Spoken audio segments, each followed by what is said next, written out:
is a tough business to run for I know. president. You're a tough guy, Jeb. And we need to have a leader that is Real principled. tough. I will take it to Hillary Clinton, and I will whoop her. You're never going to be president of the United States by insulting your way to the presidency. Let's see. I'm at 42, and you're at 3. So Doesn't matter. far, I'm doing better. Doesn't matter. Dr. Carson. Thank you, Wolf. Please join me for a moment of silence and remembrance of Jeb Bush's campaign.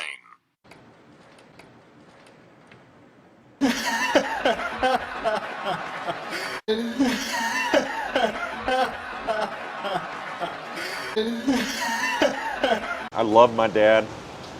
I'd kill for him. I'd go to prison for him because I love him so much. I'll give him a warm kiss. How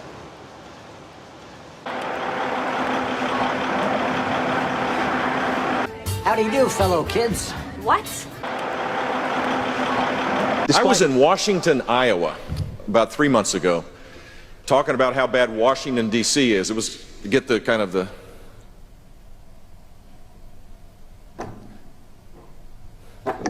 Anyway. For goodness sake.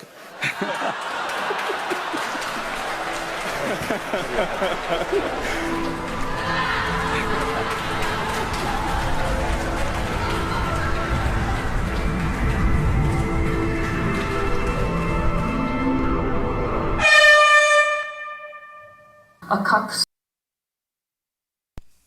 Okay. Well, welcome one and all to the first Metocast. Sorry about the delay. Had a bit of a technical issue with my home internet connection, or you might know it by another term, vodka, and a horrible, horrible hangover. But that happens. Now, I was planning originally to do kind of an hour conversation. I was going to talk about Sanders and, of course, Yeb, as well as the Republican debate, and then go into the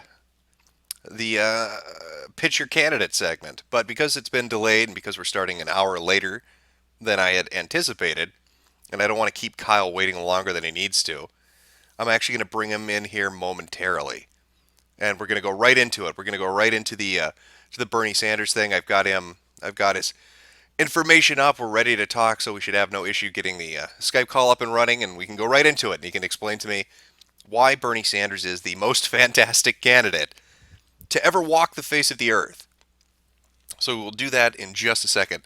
I see the audience is thrilled. Fuck you, Jim. Well, it feels good. It feels good to be doing a Metocast. So enjoy this crashing and burning. But let's get Kyle in here. I'm gonna just momentarily mute this, and I'm gonna bring him in. We're gonna go right into it. So just 1 second.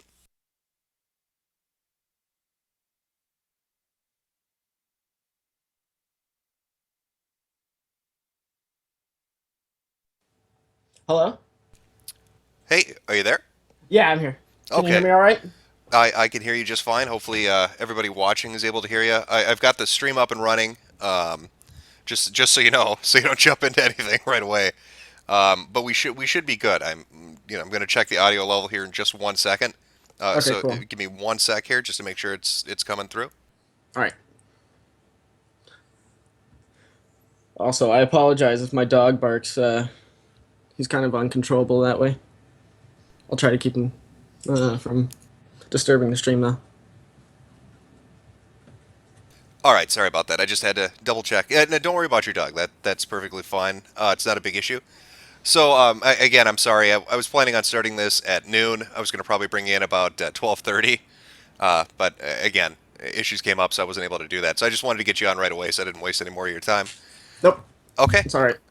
So I'm going to let you start this off. We had a conversation on Facebook where you were attempting to enlighten me as to why I'm wrong about Bernie Sanders. So I'm going to let you you have the opening statement here. You explain to me, I guess your position is. I'm guessing. I should say this first. I'm guessing you're a Bernie Sanders supporter just by the avatar. Yeah, obviously. I feel like Bernie Sanders needs to be... I think there needs to be a record set straight because people don't take him seriously. He's an underdog. He has no media coverage, basically no media coverage. And what is the number one issue right now going on in politics? Like, what's the underlying issue? Do you know what it is? I'm pretty sure it's money in politics. I'm sure you would know this. Well, 'Cause I guess I would say I'm not 100% certain about him not getting any media coverage. He okay, got quite recently. a fair he got quite a Yeah, fair recently. bit over the last day Recently. or two. Okay. Recently. Yeah, but I'm talking about since he started his campaign back in May. Okay, and so you're asking me what I think the number one issue right now in politics is. Yeah, maybe. Yeah, what is your number one issue in politics? With the political system itself, or the thing that I think is most important that politicians should be addressing? Why not both? That's fine. Oh, okay. Well, as far as the biggest issue in politics, I guess I would say it's outsider money. I dislike the idea of PACs, super PACs. If you look at Jeb Me Bush too. Me too. in particular, God, what is it? He's sitting at 103 million from outside sources, and Yeah. those and only 3% of them, at least in Jeb Bush's case, only 3% are small donors. Everybody else is a large entity, and so I don't like that. His slogan should just be "I'm literally George Bush." It should be. It really should be. You could ask people like, oh God, I think it was Fernandez down in Florida gave him $3 million for his TV ad campaign, and he was all enthusiastic, saying that everything's going great. Well, I don't know how great it's going if you've looked at Jeb Bush's numbers, but again, I'm getting off track here. But that would be my one issue with the political system itself. The other, Super PACs, yeah. as far as politics themselves, or the thing that I'm most interested to have politicians address, would be large government. That breaks off into different smaller things, but I don't like the size of the bureaucracy, and I don't like the I'm assuming you're not a overreach. fan of the NSA or CIA or FBI. Yeah, that would be one facet of it. Yes, that's correct. Yeah, I'm not a big fan of them either, but I have connections and stuff like that too. I know I'm relatively safe from those types of tools used by the government and things like that.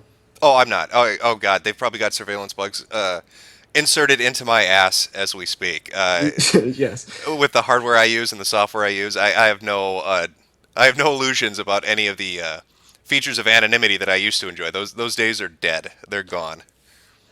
Well, the NSA has been using cross-device tracking lately, and so almost nobody is safe. If you've logged into an account on multiple devices or whatever, you're pretty much tracked for the rest of your life at this point. Right. Well, I mean, Applebaum gave a really good speech. God, it was about 2 or 3 years ago at a convention where he was talking about just the different hardware that's been compromised. I mean, everybody talks about software. We saw what happened with Windows 10, but it goes a lot deeper.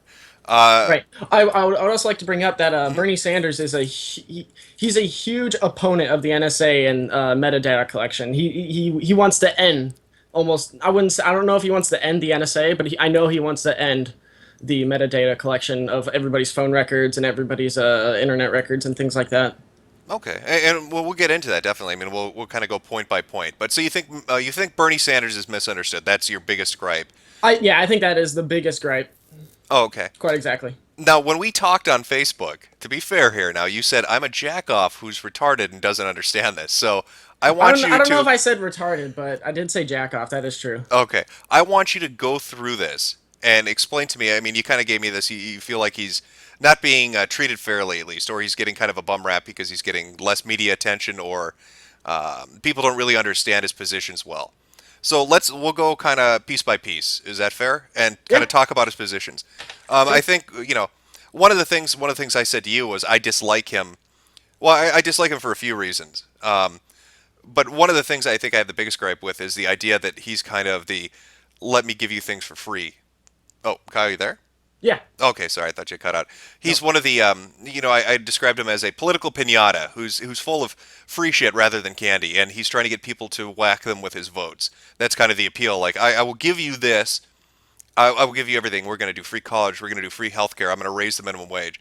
So, in addressing that kind of free stuff, let's talk about college. Okay. Now, his proposal was he wants to do college for all. Tuition-free college. I don't know if he addressed actually In public universities, remind you. no Public universities. Fair enough. Yep, public universities. So you're not going to be able to get free college to go to Harvard or Like Yale. Yale, Right. yeah. Exactly. Well, I don't know why you would want to go to Yale at this point. Well, that's you may have a point, but this was going to be his approach. I don't know if he addressed actual books, if that was included or folded into his idea of taking care of tuition for college students. His position is I don't think he wants to pay for books and everything. I think he just wants to pay for class tuition. I think it needs to be expanded more. Like his conversations about free college and free tuition and things like that. I think he needs to be a little bit more nuanced and talk about the actual details rather than just saying, "Oh, we're going to give everybody free college" or whatever, things like that. I think that gives a lot of the opposition a lot of ammo to just attack him with, saying that exactly how you're pointing it out, free stuff. Right. Well, this is my understanding of it. His proposal was $70 billion. Now, the average cost of tuition per college student, sorry, it comes out to about $9,000 per person. So For like in what, like one semester or like one? I don't know. I'm just going on the basic information I was able to find through his website. He had a couple of different links up that went to different bills, but I do know his proposal for college for all was $70 billion. That's correct, isn't it? I can, yes. No. I believe so. I'd have to look it up. I could probably look it up right here. It's probably on his site. But anyways, I wanted to say the average college tuition for like just a 2-year program, you're gonna look into maybe around like $40,000. Yeah. The 9,000 would be. I got. Okay, you're right. I think it comes out to 36,000 at the end of it. But Yeah. okay. So here's my thing. When I'm looking at his numbers, he says $70 billion. But only 47 billion of that is financed through the federal government. 33 billion is offloaded onto the state. Mm-hmm. Okay, so we're talking about he's going to do this. What was it? 0.5% tax on capital dividends, or he was doing something with the stock market, the Robin Hood tax. This was how he's proposing to pay for. Well, not only the Robin Hood tax, but also he's planning to tax anybody, basically all the billionaires and people like the Koch brothers and stuff like that. He plans on doing a marginal tax rate of about, I think, 90%. And so, which is World War II levels. So you're talking about like 1944 taxes. which, I mean, did it not bring us into a better economic situation? I don't think you can necessarily put our success post World War II on a tax rate. Rather I know than you can't, but a technological boom and the fact that we had just won a war. do you not think that we're going to go through another technological boom? Do you not think AI is going to be like the next big thing in technology? Is that part of Bernie Sanders' platform? Don't worry, everything's going to be okay. AI's coming.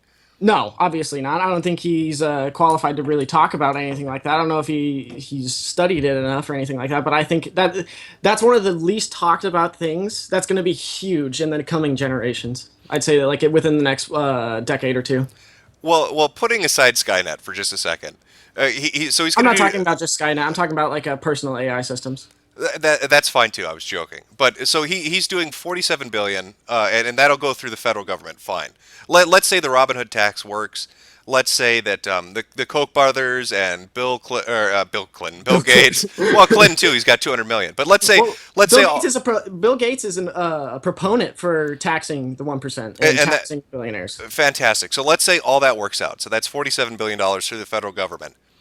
So now we've got 33 billion being offloaded onto the states. Now you've got roughly in the country about a third of us are taxpayers. Mm-hmm. If you go by federal income tax, so they're going to be paying state taxes too. So this would, if you kind of break it down, it's going to, and this is just rough math, it's going to break down to about $250 to $300 per person. So now he's talking about we're going to pay through the, or we're going to pay for this. We're going to get the rich people to pay for it. We're going to get corporations to pay for it. We're going to get Wall Street to pay for it. They're going to be paying the overwhelming majority. That is correct. Overwhelming majority, but you've got 120 million people that are now paying $250 to $300 for somebody else's college education. I mean, the state is going to have to budget that money in. If you distribute it evenly across, if you figure every state's going to do this, so I mean, what is the outcome? You have to understand that the college tuition rates and all the fees and everything, they're artificially inflated to begin with. Artificially inflated. I mean, how is he factoring that in? I read through his briefing. He doesn't address that. He just says we're going to do 70 billion. He doesn't address it, but it's a factor. Okay, can you qualify that for me? How is it a factor? So, what has been, I'm going to have to look up the exact numbers. What was the average cost of tuition, say, about like 20, 30 years ago? 20, 30 years ago? I wouldn't have that on me, I'm sorry. You take your time. I mean, you can look it up. Yeah, I'm sorry. I didn't prepare for this exact question, but... No, it's fine. It's fine. We've got time to debate, so, take your time, look it up.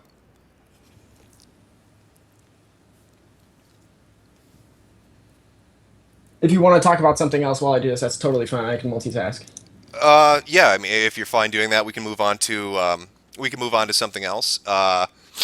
Oh, geez. Okay, well, let's talk about. You said Bernie Sanders is anti. God, how would I say this? He's again. He's like I am. He doesn't like the idea of all the surveillance in the country, right? I'm absolutely with that too. Okay, so let's talk about his stance in regards to Homeland Security, the NSA, the Patriot Act. Let's, the omnibus bill that just went through with CISA, folded into it. Oh, Thanks. that's terrible. It's I think it needed to be rewritten, and CISA needed to be completely removed. That's how I feel. Yeah, I mean, it's already been pushed through. So, Oh yeah, I know. what is his stance on that? What exactly has he said? I haven't caught up because it was just recently done on the 18th or 17th, right? I haven't caught up on him. I apologize. Oh no, I don't mean specifically with CISA, but I just mean in general. What is his stance on the surveillance state? What has he said that he's going to do? He's coming into office day one. Great. What are you going to do, Bernie, in regards to the NSA, Homeland Security, PRISM program, all The these different prison acts? program. He wants to remove for-profit prisons. He wants to get that system completely taken care of and make it a state program. No. PRISM, PRISM. The PRISM program is the NSA okay, program. I'm sorry. No, it's okay. We'll get to the prison thing too. But so he's coming into office day one. Great. What is he going to do? How is he going to address the NSA, PRISM, all that stuff? I believe he hasn't actually addressed it in a direct way, but he's talked about it during his rallies and things like that. That he wants to end the metadata collection of the NSA and things like that. But how he's going to go about it, I'm not sure because he can't rule with an iron fist, obviously, just like any other presidential candidate. Like nobody's going to get everything that they want when they propose these ideas, like any other president that's ever proposed. Like Obama, he's proposed before he became president. He proposed so many different things, but he wasn't able to do it because the Republicans just kept blocking him throughout his presidential candidacy, or not candidacy, but his campaign, or not campaign. I don't know. During his run as president, I suppose. Okay. And I understand the political process. Obviously, there are going to be issues trying to get the House and the Senate to agree with anything he wants to do. But Yeah. I just want to know what's his platform. You can say, I mean, it's very vague. He wants to get rid of metadata collection. What does that mean to me? What programs is he cutting? Who is he pulling budgets from?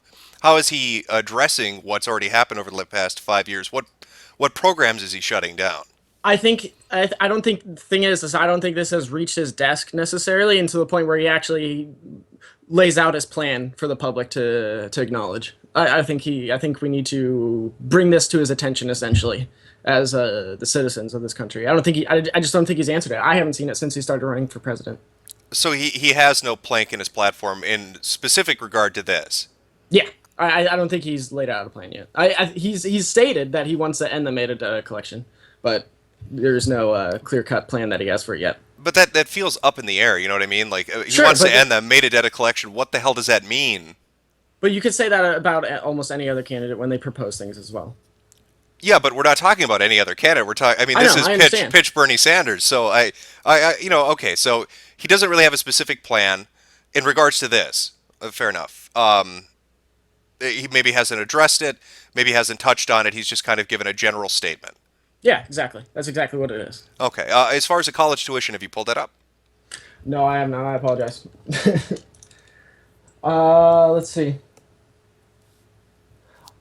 Whenever I look it up, I always get a multi-graph of saying like hours of minimum wage worked versus how much it costs for tuition. So I'm trying to get just the tuition. Fair enough. You brought up minimum wage. Let's address that.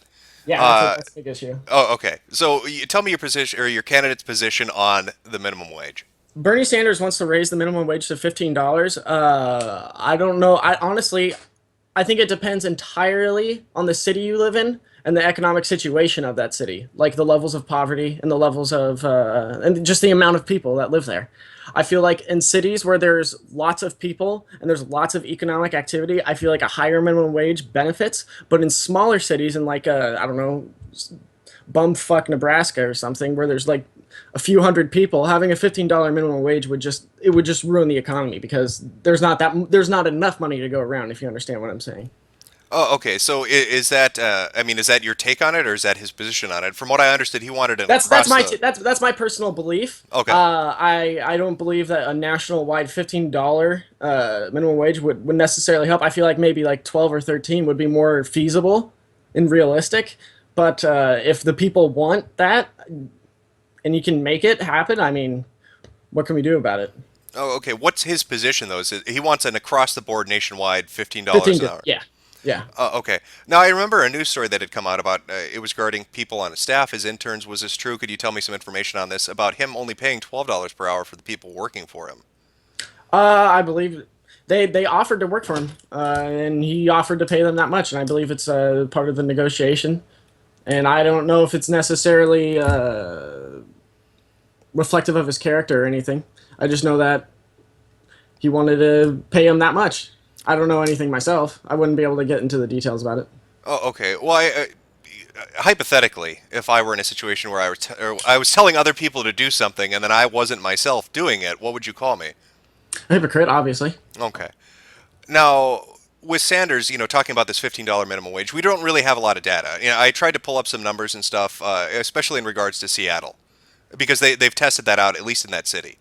But because it's so, God, how do I put this? Because it's so recent, it's really hard to get any hard data. You know what I mean? You don't want any kind of anomalies. Oh yeah, or, because it's still a study in action, I suppose. Like they're still studying it. Like there's still things to be done to recognize the value of raising the minimum wage. Right. Well, what I'm talking about is an analysis of business closures. I mean, I believe it was Forbes had come out with an article, got in May, maybe August. They kind of jumped the gun. A few people had jumped the gun and said we have a lot of restaurant closures. This must be related to minimum wage, even though Seattle was kind of phasing it in. Now I know that they have seen stagnation, as in the amount Oh, of. I'm sorry. Oh, go ahead. Sorry to butt in, but I know Bernie Sanders. He didn't plan to just implement $15 right away off the bat. He wanted to do it in increments. That's what he wanted to do. So the Seattle model, the kind of gradual. Yeah, essentially. Okay, fair enough. I do know that when you look at job growth and job openings compared to the state as a whole, Seattle lags behind. That is one of the figures that has come up. I think it was like 1.3 compared to like 3.0 for the state. Again, I'm going off memory here. I could be off on this. But it does seem to have an impact for the amount of jobs that are available because people seem a little reticent. They seem a little hesitant to start hiring more people when they know they're paying more money. They're trying to get, I guess, more out of their workers. Right. Would you see this as an issue with more people coming out of college? Let's say everything works out with Bernie's tuition-free college. Everything that's fine, but people still need to pay for rent. Obviously, they need food. They're going to need to buy their books. All of this. So, do you see that as being a situation? You've got all these college kids. You've got all these young people. They're going to go into, granted, the job would pay $15 an hour, but it's going to be a less skilled job because they don't have the degree yet. So, if there are less jobs available, do you think that is going to put a burden on people who are still trying to get through the hardship of going through college or starting off a life? They've moved out of mom and dad's house. They need to pay the rent. They need to buy food. They need to be an adult, essentially. But now there are less jobs available because businesses don't want to hire because they're paying more. So it depends on what jobs you're looking for, obviously. But there's a lot of job opportunities, but it depends on what you're skilled in, obviously. So when people go to college and they study communications and other stupid bullshit where there's no real application, like psychology or something, because so many people go for psychology and communications degrees. As soon as they get out of college with those types of degrees, yeah, they went through college and they went through the process of taking those classes and stuff. But when they come out, they don't have any of the qualifications to get an actual job that's worth something. Right. No, I'm talking about just any kind of job you could normally associate with. Let's use college students, for example. Fair enough. Yeah. Any job you would associate them potentially taking to support themselves while doing college. So now they don't have to worry about paying tuition, but they still have to worry about rent, food, all these other issues. Car insurance, gas, whatever. The day-to-day stuff. So let's McDonald's. Yeah, okay. I was about to say, so that's what you're getting at, like minimum wage workers and stuff like that. Okay. Well, I mean that is the big issue, though. I mean we're talking about a $15 an hour minimum wage. So let's we use McDonald's as an example. So if you have a McDonald's or you have another fast food joint or a restaurant that now is showing less job openings because they're hiring less people, what is that going to do for the college student that now is forced into a situation where instead of worrying before, which was how am I going to pay for my tuition, it's how the hell am I going to get a job to pay for my rent? I feel like a lot of it has to do with the business owners too. Because if you want to take a look at like one of the mega corporations, Nintendo, Satoru Iwata, when they released the Wii U, it had such a terrible, like, it was terrible. They had so many lost funds, and like they had a net loss over the, what was it? I think over the entire year, the year it was released. Satoru Iwata took a pay cut just so his workers could stay there. Oh, okay. What I mean by that is that it's not necessarily the increase of the minimum wage that would affect their ability to get a job. It's the CEOs that have the enormous rates compared to how much the minimum wage workers make. Well, you know, It has a lot to do with that because it's currently over the median CEO ratio to, or pay rate ratio to a minimum wage worker is something like well over 300 times the amount of a minimum wage worker, and whereas I want to say like 20 years ago it was only like 20 something.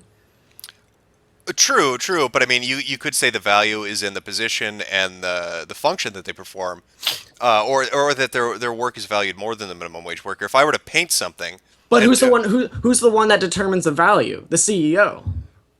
well, yeah, the person running the company at the head of the company is going to determine what they pay people. Yeah, obviously. Obviously, yes. But back to my point is, if I were to paint something and try to sell it, I'd get $5. If I put a Van Gogh up for sale, it's going to be a lot more because people value the abilities of somebody else over mine. I'd be the minimum wage worker in that situation, whereas Van Gogh would be the CEO performing a higher level task than I'm doing. So shouldn't you get paid more for doing a better job, a more important job? Well, yeah, of course, but there's a problem here because the cost of living has skyrocketed, whereas the minimum wage has remained stagnant for the past I want to say like 15 years. Okay. And whereas in history, if you notice from the Great Depression onwards, there was a steady decline going on with the cost of living and the minimum wage up until about, I'd say, like the 80s and 90s, where it started to become stagnant. And what's the current federal minimum wage? I want to say like 7.25. I believe you're right. I believe it's 725, 750, somewhere in there. But your general ballpark is right. Yeah, it stopped increasing with the cost of living. As soon as the corporate Republicans, like when Ronald Reagan started taking office and we began the trickle-down economic system, and when Clinton came in and he removed Glass-Steagall, the Private Banking Act, and things like that, Yeah, I know. Glass-Steagall, go ahead. that completely undermines the middle class, and it removes their ability to essentially have the American dream of working, going to school, and doing things to improve themselves and to get that better job. Okay, so we've got a couple of things to talk about here, and we'll try to get to all of them. Yeah. I, And I apologize. I apologize if it's all over the place, but I'm willing to get down and talk about it. and that's fine. But kind of going, I'm trying to think how we can break this down. Earlier, when we were talking about, let's say, college tuition, I'd mentioned the Robin Hood tax, but you'd also mentioned that the 90% tax rate on the richest people. So you've got CEOs, and you've got business owners, you've got these billionaires and millionaires that are going to be footing a 90%. What kind of tax was it? Income tax? Is that what he said? I believe it would be an income tax. I don't believe he would just go to their houses and take their money. Okay, so well, obviously, so 90% income tax. So, but he also believes in taxing every single person that has tax havens outside of the United States, which they're essentially laundering money, and that's another huge problem with the American political system and the elites. oh, okay. Well, we'll try to get to that too. But so here I am. I'm a billionaire, and I own a big corporation. I'm going to be the CEO. Fuck it. Was it Jimco? Yeah, It's Jimco. So here I am. I'm this rich motherfucker. I run a very successful business. People love whatever my product is. Fuck it. I sell widgets. Dragon dildos. Widgets are the most popular product in America today, and I am rolling in the fucking money. So here comes Bernie Sanders into office, and he says college tuition for everybody. And he says, we're going to do a 90% income tax on you, Jim, the head of Jimco, because we're going to pay for everybody's college. So I grumble and I say, fuck. That's a lot of goddamn money. But you know what? I'm patriotic, goddammit. And people love my widgets, and I want those kids to get their college education. So I figure, okay, fuck it. I'm going to do it. I'm gonna grip my teeth, and I'm going to deal with the 90% income tax. But now here comes Bernie Sanders, and he says everybody's going to get $15 an hour. So I'm getting double hit here. I'm not just getting a 90% income tax. I'm also having to take a pay cut to cover my employees. So I guess what my question would be is, what's my motivation to stay in the United States? Why am I not going to just go to Canada or Mexico or Europe or South America? I mean, I'm paying 90% in income tax, and then I'm taking pay cuts on top of that to run a business because I've got to pay some kid to mop the floor $15 an hour, where his job really only earns him, or should earn him, fucking $7 an hour. Well, first of all, you would have to be, in order to do that, you would have to be a citizen, and they would have to accept you. And They will accept my money. They will accept my billions of dollars. Trust me, they will accept my money. But go on. I don't know. I feel like the international community isn't very fond of billionaires and allowing them to do whatever they want. The people, at least, the establishment, they obviously they let rich people do whatever they want. Just look at Donald Trump. Right. Well, didn't you say, though, that they're using offshore tax havens? So, I mean, they love the money. Absolutely. So you're telling me you don't think a country would be like, okay, here's somebody coming in with $1 billion industry who's going to create thousands and thousands of jobs and is going to improve whatever city he comes into. You think they're going to be like, we don't want you? I think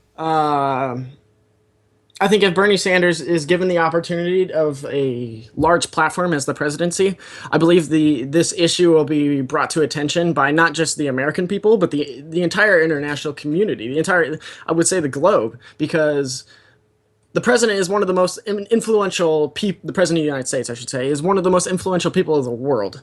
And I think if he brought to the attention that billionaires and the establishment are working together to create this system that benefits them, and they're allowed to create these tax havens and tax loopholes and tax safe havens and things where they can just store billions of dollars without being taxed. I believe if he brings this to the attention of the people are going to start to say something. You're going to say, hey, that's fucked up. You need to use those tax dollars that you're fucking hiding and use them here at home in the United States to build our infrastructure, to build our communities, to become more educated, and to get more technologies and get people going in the system. Oh, okay. So let's say you're right. Or let's say in the scenario, my Jimco scenario, you're right. I can't get into another country for whatever reason. The president of the United States uses his influence. So I'm paying a 90% income tax.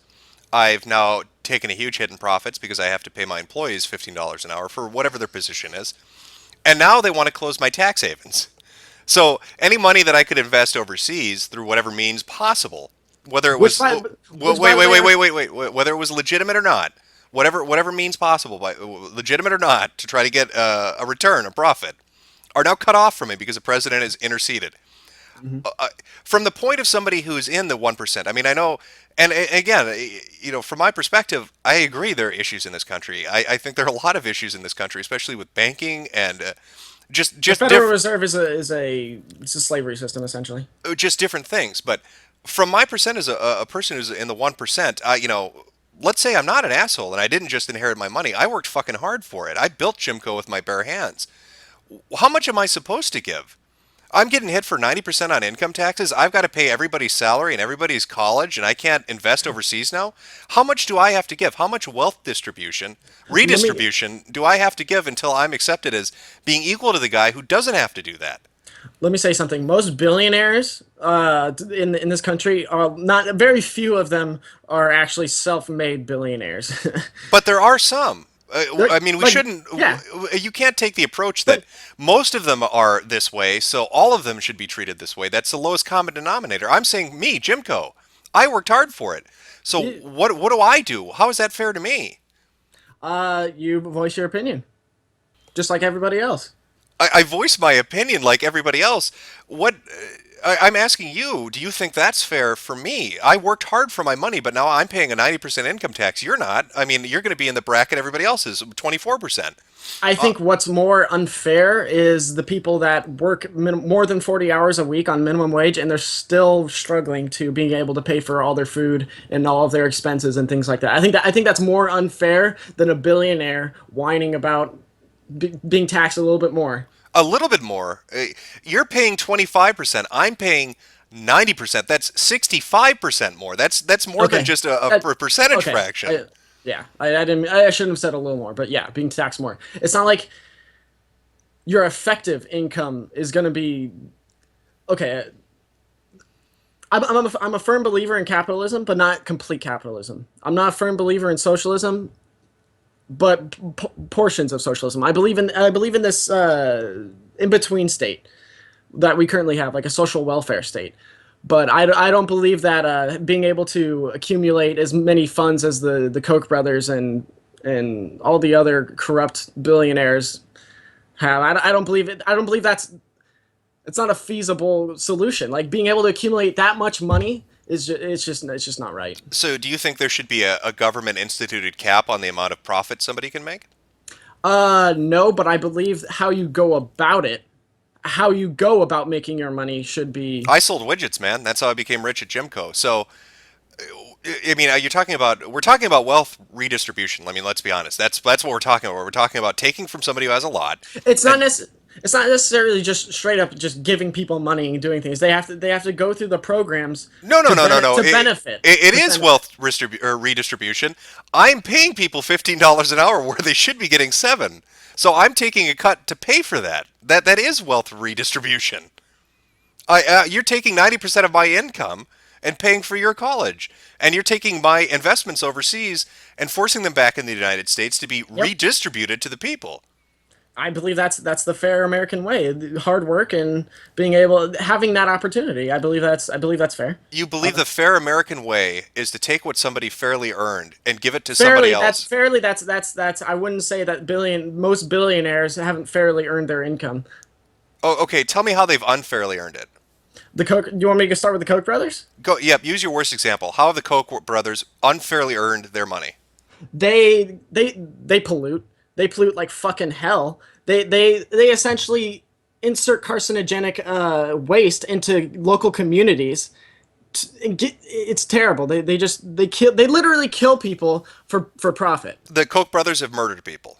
Not directly. You said they literally killed people for money. It's in an indirect way. So they've indirectly murdered people. Not over time with cancer. Yeah. Okay, and they've done this. Pollution. And how have they done this? You said pollution. So how have they murdered people with pollution? Let me pull up the article here.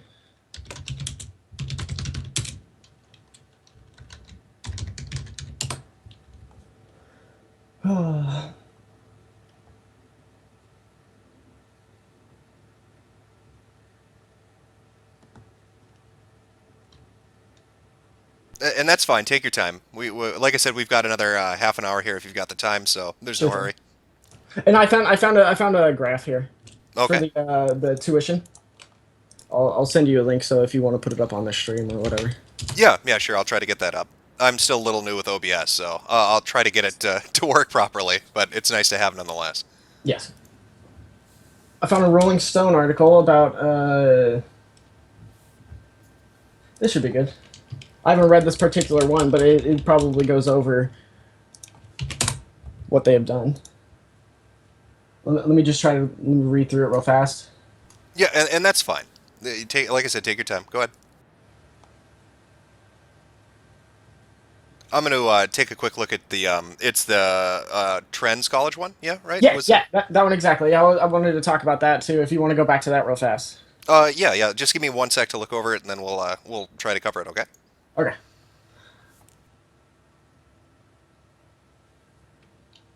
So, but basically, in the Rolling Stone article that I just sent you, they talk about how the Koch brothers, the Koch industries, they control at least 4 oil refineries, 6 ethanol plants, a natural gas-fired power plant, and 4,000 miles of pipeline. Okay. Let me get to the exact details of how much pollutants they put out into the atmosphere.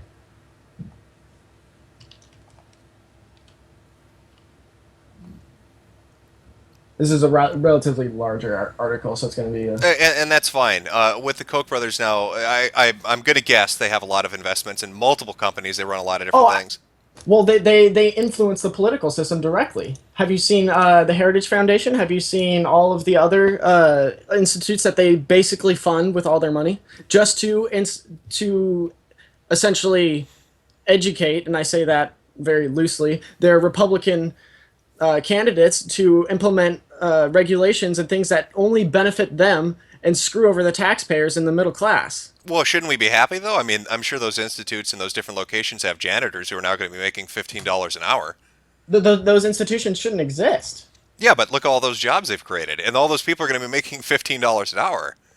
I disagree with them entirely. I don't even think they should be. I don't think they should exist. It's corruption. It's exactly what it is. Either that, or they should have no say. I shouldn't say they shouldn't have no say. They shouldn't be directly influencing the political system with their money. So you think that them having political think tanks is wrong as well? Yeah, absolutely. But the think tanks themselves are just going over issues and then they release reports. Yeah, and they go on Fox News and CNN and just they spout bullcrap. As you probably know that the media is completely bullshit. Almost nothing on Fox News is actually factual. Half the time, the maps and the graphs that they use are completely wrong. I don't disagree. I think mainstream media has major issues, but from what I'm gathering, and again, I'm going to give you time to look over the pollution information. We'll come back to that. But it seems like, and again, I mean, you say that you're kind of for this moderate or more modern approach to a socialist state. But we've already, I mean, kind of look at what we're talking about here. 90% income tax, $50 an hour, cutting into profits. You can invest overseas. And now you're telling me that, you don't just want that, but you think that these people are corrupt and they shouldn't be able to spend money on think tanks. They shouldn't be able to run energy-related businesses because No. I don't pollution. think that they shouldn't be being able to run their business and things like that. But I don't believe that they should be allowed to run their businesses and pay literally everybody in these political think tanks to influence our political system. I believe. No, that's what I'm saying, though. You're saying you don't think they should have the right to spend their money the way they want, whether that be on a political think tank or 40 pounds of Oreos. Money does not equal free speech. I'll get that across right now. Money does not equal free speech. But what I'm saying is, how is what they're doing wrong, or why are you saying that they should? You're telling me, or you're telling them Because there's no limit to what how much they can pay into the system. The Citizens United essentially said, yeah, corporations are people, and there's no limit to how much you can spend into this political system. So go ahead, spend. What are they spending? Just the Koch brothers. How much are they spending on this? I agree with you. Political run, like it's like $1 billion or something like that, like an astronomical amount that the public probably isn't going to raise. Right, Kyle, hold on. I agree with you about Citizens United. I think that's a terrible thing. And Bernie Sanders wants to overturn it. Great. I don't think corporations are people. I don't think corporations should have the right of people. But what I'm saying is, if I've earned the money, I should be able to spend it how I want to spend it. Whether that's paying people to investigate political ideas and then releasing reports. How would you solve that? Are you going to have the government intervene and tell them you can't spend the money? Or are you going to have them come in and say you can't spend the money and then have them talk to people about it? I think there should be a cap to how much they can spend to directly influence senators and representatives. But we're not through super PACs and through. We're talking about think tanks that are going on to Fox News. So how would you stop that? What mechanism do you think should be in place to stop that from happening? Educate the people. That's all. That's one of the best ways, because they can say whatever they want and things like that, but it's up to the people to believe what they have to say or not. So I think there needs to be more money spent into actual education and education into the political system. Okay, I have to admit I'm feeling a bit lost here. You just said that money doesn't equal free speech, because we were talking in relation to these think tanks that the Koch brothers run. New American Institute, or whatever you would name it, the Heritage Fund, or Heritage Group. Heritage Foundation. Heritage Foundation, great. There's so many goddamn think tanks in this country. It's hard to keep track. Exactly. But you had said free speech, or money doesn't equal free speech, as we're talking about this issue, because you thought that they're unfairly influencing stuff, or you thought it was unfair that they can put all this money into these think tanks to put out this information and to influence people. But now you're saying that isn't an issue. No, it is an issue, but there's not much we can do about it at the moment. I'm saying in your idealized world where everything works out, like let's say that the hindrances and the barriers to stopping something from being done are removed. Let's say Bernie comes in and he's totally with you on this. What do you think should be put in place to stop that? How should the government intercede to stop what you see as a problem? That's something I haven't necessarily, I haven't thought about how I would go about keeping them from influencing the political system. I haven't necessarily thought about a real nuanced way of going about doing that. I would have to do a little bit more research in what would be an effective method while still allowing the freedoms of expressing an opinion, because you need to have that freedom of expression. You can't just silence somebody because you disagree with them. Okay, but you do think that you would find some mechanism or some means. But I absolutely disagree with everything that they are and what they do. Okay, well let's touch back on the pollution thing. Have you had a chance to kind of look over that? I sent you a link of Bernie Sanders literally talking about the Koch brothers and everything that they've done. I don't know. I don't have a transcript or anything. If I did, I would show you. But that video goes over exactly what they're doing with the environment at 38 minutes and 20 seconds. If you would like to actually put it up on the stream, it's only about like 2 minutes long, I believe. Okay, you said at the 38-minute and 20-second mark? Yeah, it's in the description of the video I sent you here. All right, give me 1 second. I'll try to pull it up, and I'll bring it to that time code here. All right, let's see. 38 minutes, 20 seconds. It might take me 1 second here. I'll let the audio play for 2 minutes, and then we'll go from there, all right? Yeah. And it says at 40 minutes and 52 seconds, it talks about how the Koch brothers cause cancer by dumping their toxic waste. Big oil personified, and they're carbon barons. They make most of their money. Am I going to be able to hear it through you or your stream or anything like that? Oh, I'm sorry. I was actually playing it right now. Yeah, you could probably hear it through the stream. It just started. Okay. It was Koch brothers and tar sands talking about their energy companies. Okay.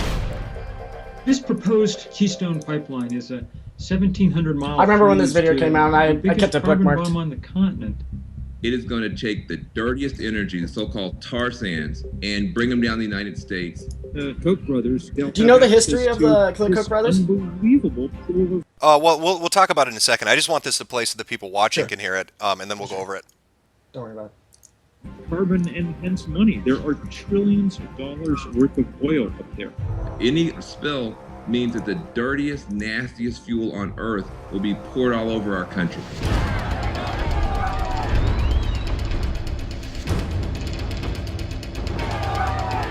Over 10,000 protesters surrounded the White House Sunday, calling on President Obama to reject the proposed Keystone XL tar sands oil pipeline. And we say tar sands, you say shut down tar sands! Shut down! Tar sands! Shut down! Yeah. We're never going to have enough money to compete with the Koch brothers. We're going to have to find other currencies to use, and sometimes it's our bodies.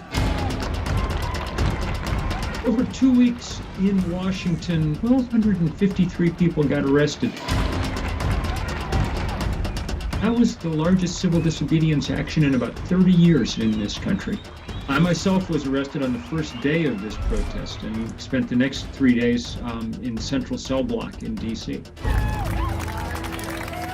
We played the game as hard as we could, making it clear to President Obama that there were people all over the country really deeply concerned about this. And in the end, that was enough to outweigh the financial power of the Koch brothers and the rest of the oil industry. President Obama making an unexpected decision on the Keystone oil pipeline. The president announcing they were going to hold off on a final decision for at least a year. The Obama administration said today it is putting off a decision on whether to approve the Keystone pipeline. The Koch brothers will scrape the bottom of the barrel with the tar sands. That is the dirtiest fuel on the planet. There's no limit to the number of communities and families they will hurt to make their money off dirty energy. Okay. And if you're watching the stream, there's obviously going to be a bit of delay, but I played from the 38:20 till 40:49. Unfortunately, that wasn't the exact time allotted that I wanted to talk about. It was actually more towards the latter end of the video, where towards like 40:52, where they talk about the toxic waste and things like that. But if you want to skip that and talk about, well, you know what? No, that's fine. That's fine. I can play it too. What's the time code? It says 40:52 in the description. Okay, I'm just gonna let it keep playing. Again, I'm just gonna stay silent so they can hear it too, and then we'll come back to it. Okay.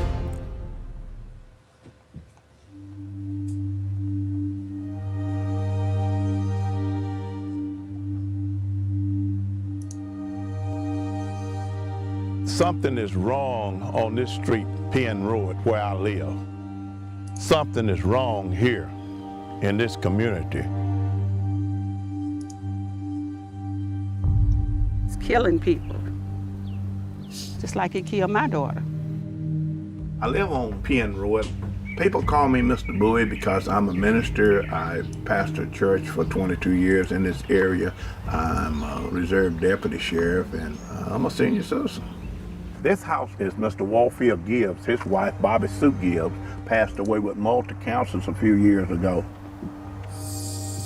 I have to do this 3 to 4 times a day. This house here belongs to Mr. George Parker and it's Miss Ollie Parker. Both of them was taken out by cancer. My husband died of lung cancer, and I am having breathing problems. Mr. Tom Perkins and his wife, they live here. Mr. Tom Perkins is deceased now. He had multi-cancers. We have 15 homes in this area, and maybe 11 people has died or more with cancer, and that's unreal. What's going on here is a crime. It's just a waste. My daughter Letitia died at 43. She grew up in the neighborhood. She had a husband, a devoted husband. She had children that she really and truly loved. And Kyle, I'm going to jump in here. Do you know exactly what time code they start talking about how this is? They're talking about a cancer cluster, but do you know exactly what time code they bring up? Not off the top of my head. I haven't watched this video in a few months. I'm sorry. Oh, okay. Well, let's. I don't want to let it play too long because we got. Obviously, yeah. Okay, let me address a couple things. The first thing that kind of popped up was they talked about, and a little bit this talked about what you were touching on. The Koch brothers using their money to influence the building of the Keystone Pipeline, right? Mm-hmm. But they also said that activists were able to sway Obama's opinion. Doesn't that show that money doesn't have as much of an influence as you believe? I mean, if people who weren't billionaires were able to stop them, then obviously them spending money didn't have an effect. But the people that don't have the money in the political system, they're not the ones influencing what legislation is going through. They just did though in this video itself. They stopped the legislation going through that was paid for by the billionaires and the think tanks, but they aren't directly influencing what's going through the political system. They just prevented a terrible thing from happening. It was reactive activism, correct? But if they were able to do that, couldn't they just do the same thing and get legislation they wanted passed? It's very hard to do because the politicians, they don't want to do what the people want. They want to do what. But in this case, the politicians did do what they wanted. The president stopped the pipeline. In that case. But you know what? Also, the president has called for. He signed the TPP. He wanted to get other things that people are extremely vocal about that we don't want. Oh, okay. Now, kind of going on to the cancer cluster, they're talking about, I think they said 11 out of 15 people on the street. Dirty energy. I'm going to guess that it's going to come back to a business the Koch brothers run is somewhere in the vicinity. I mean, would you agree with that? You've watched this before, I haven't. Yeah. That's exactly the situation. They have a oil facility or a pipeline or something nearby, and they just openly pollute. They just openly dump toxic waste into nearby homes and stuff like that. And it's just. So these people must all be multimillionaires from the lawsuits they filed, right? I don't believe they. I don't know. I'd have to watch the rest of the video. I haven't watched it in a while. But I don't know if they've actually gone through the efforts of suing them and things like that yet. But Bernie Sanders is the one that's coming out against and for them. Well, here's my point with this. If this cancer cluster is directly related to the Koch business, if it's directly related to the pollution that they're putting in the airs, the pollutants they're putting in the airs, these people should be able to go to court and use the judicial system to met out justice and to prove that there's something going on. So unless this video ends with them winning a multi-million-dollar lawsuit, unless there's a follow-up to this saying how these people have been proven in court to show that the Koch brothers' pollution is in fact the cause of this particular cancer cluster, how is that fair to say that the Koch brothers are responsible? Because they have I wouldn't say millions of lawyers, but they have a shit ton of lawyers and they have a shit ton of money to keep the court systems in their favor. So you don't think the judicial system works on truth? You think it works on money? That's a part of it. A lot of it, yeah. What would your solution to that be then? Get money out of politics. Get politicians who will recognize that this is a problem and they implement new bills and things like that would prevent big money from influencing even the judicial system. No, I meant as far as the judicial system. I mean, politicians aren't going to be able to stop me from hiring a lawyer. So Obviously. what would your solution to that be? For me tying up the courts with 1,000 lawyers? Uh, what do you mean? You can hire as many lawyers as you want. You can. There's no way to stop somebody from doing that. But the problem is that people, because they have all these lawyers, they're able to keep the legal process going on, and so it never stops. And then eventually, the people trying to sue them, they don't have any more funds. They don't have the money to keep that legal battle going, and they essentially have to quit. So you don't see that as a problem then? No, it is a problem. That's why I'm asking you. What would you do to stop me from hiring 1,000 lawyers to tie up the court system? I don't have a proposition. I haven't been able to figure it out myself, but I believe that talking about it is going to get the conversation going and getting ideas out there.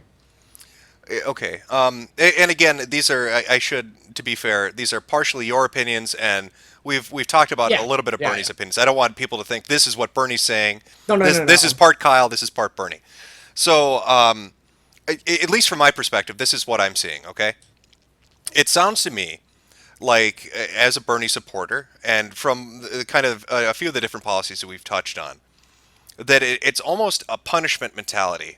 That if you're successful, then you must be dirty, or if you've done well to build up a business. The Koch brothers are dirty. First of all, they are.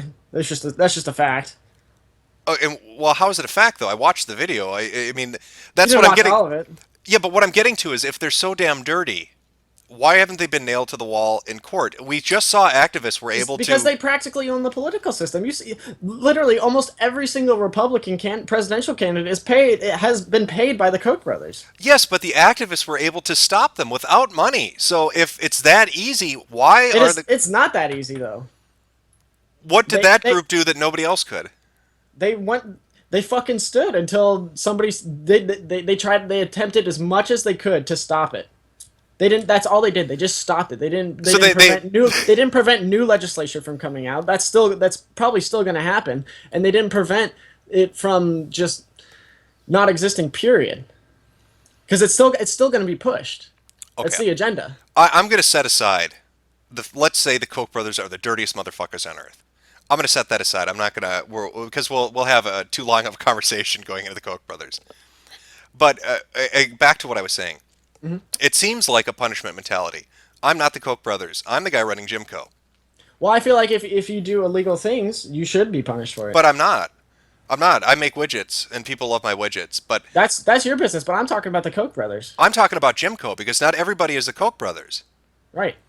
I mean, isn't that what representative government is supposed to be? I mean, it shouldn't just be a few people hate other people. Your company is a theoretical company. That's not applicable in this situation. Because we're having a theoretical conversation about how these laws would be applied. You can't tell me you know what every billionaire is like, can you? Do you know every billionaire in the country and whether they're dirty or not? Can you name every billionaire? Name 500 for me.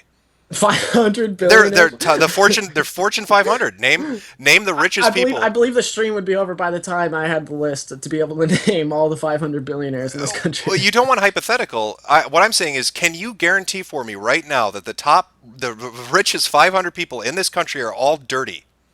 I wouldn't say that. I wouldn't say that. So then it's not a completely hypothetical situation. Replace me with one of them. Replace one of them with me. So Jimco now replaces, I don't know, fucking Microsoft or Apple or whoever you think isn't dirty, whoever you think isn't the bad guy. So that's the thing.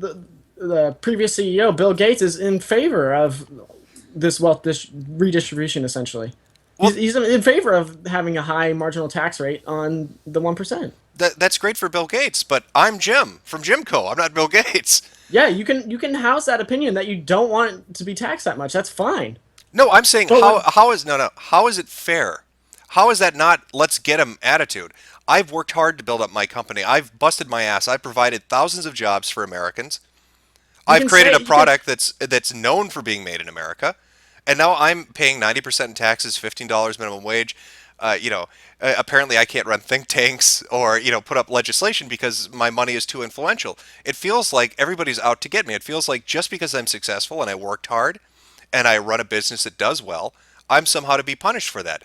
It feels like this mentality in America, at least currently, is nobody can succeed, because if you succeed, you're different than everybody else, so we need to pull you back down to the level. We need to create a common theme for everybody. Everybody needs to be equal, and the way we enforce that is by making any difference disappear.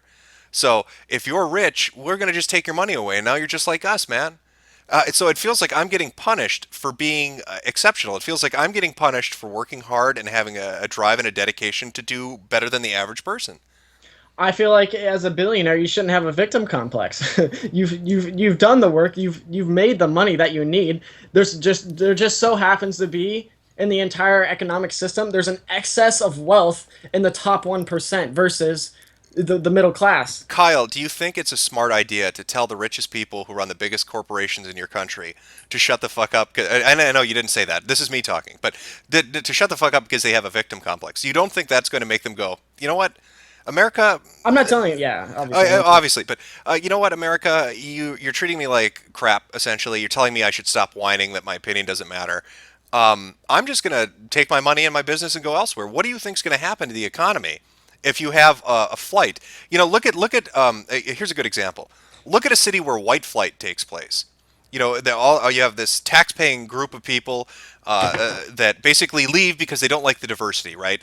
You look at a Detroit or something like that, and the economic situation gets worse. So what happens when it's not white flight? What happens when it's billionaire flight, when it's millionaire flight, when the people running the corporations and the businesses leave because they feel that God, I don't know, that the diversity being thrust upon them is not what they want? I'm sorry, I'm still not necessarily sure what you're trying to get across here. Would you mind explaining again? Oh, okay. Let me see if I can put this better. What do you think is going to happen to the United States economy if you piss off the people running your businesses who provide all these jobs, if you piss off the rich people who are investing in the country through different means, through banks and the stock market and everything else, and they go somewhere else? What do you think is going to happen to the country when that money is no longer there and when those jobs are no longer there? I think capitalism will be stepping in, and I think new people will take the podium and say, this is how we should be doing things. So you're looking for a best case scenario of somebody else will do it. I'm not outright saying that's what's going to happen, but I'm saying when desperation comes in and we need like different approaches to business that we already execute, but we want to do it differently. I think that's where capitalism comes in, and I think that's where the newer systems and the newer CEOs that bring about more jobs and more business will step in. Okay, well, let's say you're right. Let's say that happens. People rise up and they create new companies, and those companies do okay. What happens in the meantime? Because again, remember, the Robin Hood tax and the funding for different programs are coming from these rich people who have now left. So who's paying for college? Obviously, it's going to be there's going to be an inflow of taxes in the system still. It's not like there's just going to be a one-time tax and then it's just all going to go away. Right. No, per annum, that's fine. But what I'm saying is, once these people leave, let's say they leave within the first year, and these people starting these new businesses to replace them take years to get off the ground. Who's paying for college? I feel like if anybody tried to leave that was part of a big corporation, they would probably be pursued by the federal government. I would assume so. I'm not saying that's the proper. No. How are they going to be pursued? I'm leaving the country. I renounce my citizenship. I'm taking my company. What grounds do you have to keep me here? Obligations to the IRS. All the taxes have been paid, so I've left. How are you going to keep me here? I don't believe that's even relevant at that point. If you've paid all your taxes that fairly and you've gotten rid of the tax havens and things like that, and you want to leave the country, you're fully capable of leaving the country. Right, but the tax haven money isn't the one that's being proposed to pay for tuition. It's the Robin Hood tax on investments in the stock market. So I'm saying, I believe it's going to be a combination of all the things, but I don't know about directly where each money is going to go. I do, because I read Bernie Sanders' website. What I'm saying is, I've left the country. I paid my taxes owed to the IRS that aren't going for your college tuition. It's going to take you years to replace me. Who is paying for your college? The people and the corporations. There are no corporations. They've left. You can't just say that all the corporations are just going to leave. You just told me, as a rich person, a billionaire who runs multiple, right? I mean, isn't that the complaint, that there's big? Wait, Kyle. Take their business elsewhere. Right, Kyle. Isn't the big accusation that the major corporations own a ton, like PepsiCo owns all these subsidiaries? The Koch brothers own all these subsidiaries. So if you get one or two people that own 1,000 companies to say, fuck it, I'm going to Europe, or fuck it, I'm going to South America, that's suddenly a big deal. So who is paying? Who is going to pay for our college when you piss off the people? Not to mention all the jobs they just took. You're talking about people starting new businesses. How the fuck are they going to support themselves when they're not working in the factory anymore? They're not working on the pipeline anymore. They're not working on any of these things because I've gone to Brazil, or I've gone to India, or I've gone to China. Well, Bernie Sanders does propose infrastructure jobs and things like that. If you're talking about what you want to do for generating income and things like that, that's obviously going to be taxed into the system as well. And I believe through that infrastructure and creating infrastructure, it's going to create more opportunities to create more jobs and things like that. And I believe it's not something that you can answer right now because as the time comes, there's going to be newer things coming out, like newer technologies and newer job fields and things like that. It's not something that you can put a definitive answer on right now. Isn't this a problem with the American mentality, though? To put off the worries of tomorrow and just live today. I mean, that's been the American motto since before World War I. That I'm saying, isn't that a problem with our mentality, though? You're saying, don't worry about it. New technologies will fix it. How do we know? How do we know that new technologies are going to fill the void? Because it's new technologies have been developed for years. It's just a fact of life. Yeah, but what I'm saying is, how do we know they're going to replace what's lost? I'm not saying. See, you're saying that things are going to be lost. You don't know that. You're saying that all these businesses are going to take their businesses elsewhere. Kyle, brass tacks. Let's be realistic here. If I told you a new political system was coming into place tomorrow, and I'm going to take 90% of your shit, you're telling me, and you could avoid that by moving one house over or one apartment over. You're not going to do that. You're going to stay there and let me take 90% of your shit. Realistically, honest to God, you're going to sit there. Let me take 90% of your shit. And when you get upset about it, you're going to put up with me telling you, don't whine. No, dude, that's not even what I'm saying. That's not even what I'm saying. So what are you saying? I'm saying that when this new tax marginal tax rate goes into effect, they're going to tax the 1%, and then they're going to take that money, they're going to put it into the education system, and more people are going to become educated to be able to create more jobs. Like, it's not something that you could say, yeah, you're going to take that money, give that person to person A, and they are going to create this new job in 15 years because that's what that money's going for. You can't say that's definitely what's going to happen, but you have to give that opportunity to people so they can create these jobs. And so they can you're going to stick around and let me take 90% of your shit, not just for 1 year, but for the 7 or 8 years it's going to take for the kid that's supposed to replace you, right? To go through college, to start a small business, to grow the small business to a medium-sized one, and then to a large one and become a corporation. Isn't that worse? Because now you're doing it for 8 years rather than 1. You're going to sit there and let me do that for 8 years to you? I don't know how he's going to manage to... I don't know if he's going to change his plans or anything like that, but I don't think that having a consistent 90% marginal tax rate is going to do anything for a longer period of time. Because that would literally mean communism, and I don't think Bernie Sanders isn't a communist, and he's not. It's sounding like it. That's what I'm getting at. It sounds like we're getting to. That's the thing. He's not. He's a. How is he not? It's wealth redistribution. So how is he not a communist? But he doesn't believe it in the sense that that's the only solution. Well, yeah, but it's a solution affecting me. So from my perspective, it's communism. It's the solution to our current political state and to our current economic state. And then as time goes on, he may change where we need to go as a country in the economic situation. He's even go on the record of saying that he's not a firm believer in pure socialism. He's still a believer in capitalism if it's regulated properly, just as with socialism. Okay, but what is the form of that regulation taking? Because it sounds like you can be a capitalist as long as you don't earn over this amount of money. It sounds like we want the government to intervene when somebody's too successful, right? There's a point when you have these huge mega corporations like the Koch brothers, they almost become like barons. That's a problem. That is a problem. Right, but what about the people that aren't the Koch brothers?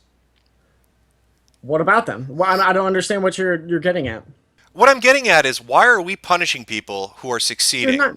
Okay, that's a problem. You have this idea that these corporations are the victims here, when it's exactly the opposite. They're not the victims; they're the aggressors. Corporations are run by people who found them, people who work at them, people who dedicate time to them. So they are, in an essence, they're run by people. Corporations aren't people. You're right, but they're run by people who are affected by this. So why are we punishing those people who build the corporations, who run the corporations, and saying, because you're doing well, you should be paying more than everybody else, you shouldn't have as much of an opinion as everybody else, and you just need to stop whining and deal with the fact that kids need education. The worst of the worst of the billionaires and the big corporations, they influence the political system to give them tax breaks and to give them effectively more money, unfairly. How is it unfair? How is what they're doing unfair? Tell me that.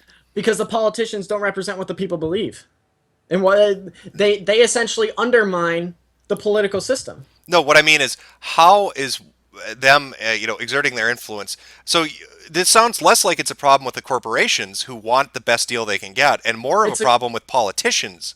That's another huge. I wouldn't say corporations are at fault. I'm not saying corporations are at fault. It's the people. It's the worst people that run the worst corporations that are at fault, and the politicians. Okay, but I would hope, at least from my perspective, you're seeing how I'm seeing this. It feels like a lot of vague. There are bad guys out there. They're rich people, and they're bad, and we should do something about it. I'm not saying all rich people are bad. And it sounds like you're saying, well, shit, new technology is going to come out and it'll fix stuff, and AI is going to come out and that's going to fix stuff. I don't feel like, when we talked on Facebook, you had told me I didn't understand the situation well enough. I feel like you don't, because I'm not getting really good details here on how any of this is supposed to. I'm being. You can't say I haven't been fair with you. I've let you talk. I've let you, show me videos. You have been fair, but you're being disingenuous. No, I'm being 100% with you, Kyle. I don't feel like I'm getting realistic details from you on how any of this is going to work. It feels like a lot of vague generalities. Like you could say that literally about any other presidential candidate as well. But you're right, and I'm going Sanders to. Is the only one that has a logical plan for the most part up until when things need to be changed. Logic doesn't work without details.